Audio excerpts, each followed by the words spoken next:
Young Africans ni taasisi kubwa sana ambayo inaungwa mkono na watu wa kila aina, na ile pale ndio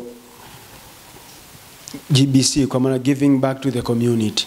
Linapokuwa limetokea jambo ambalo linahitaji jamii, taasisi kujitoa kwa ajili ya jamii, wanapaswa kufanya hivyo.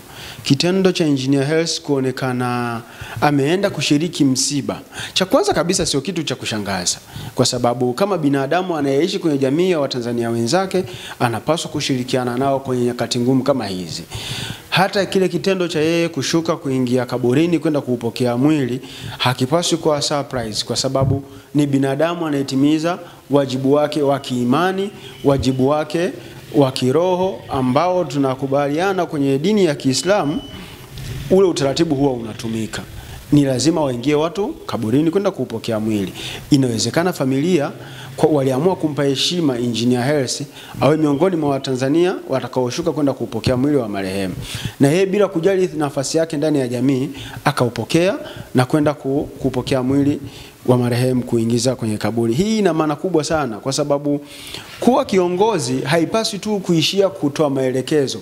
Unapaswa kwenda extra miles kuonyesha ni namna gani ubinadamu unafanya kazi beyond ya uongozi. Ile ni nafsi ya utu, ile ni nafsi ya kuguswa na kuthamini kile ambacho amekuwa akikifanya yule mwanachama na mshabiki wa Young Africans pale ambapo alipokuwa na uhai.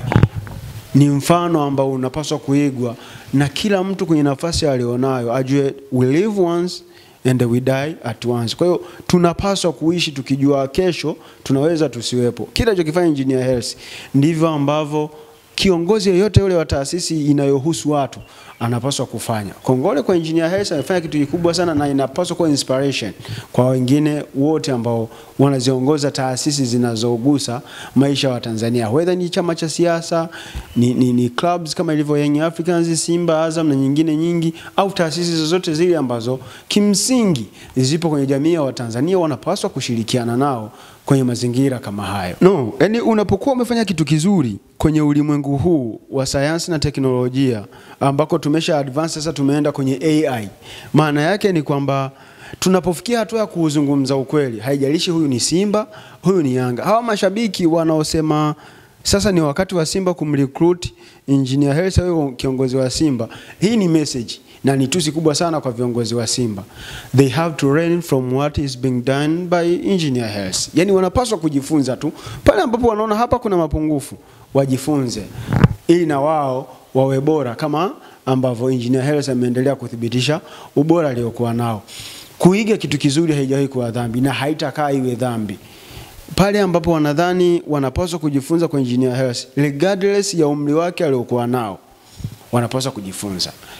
Na pale ambapo watahisi hapa tunapaswa kumuita tuzungumze naye friendly kwa lengo la kujifunza, wanapaswa kufanya hivyo, kwa sababu wanafanya kwa interest za wana Simba. Yani kama utaenda kukaa na Engineer Hersi, kile utakachoongea nacho kikakupa positive impact ya wewe kuwa bingwa, uadui wewe na Engineer Hersi wa nini?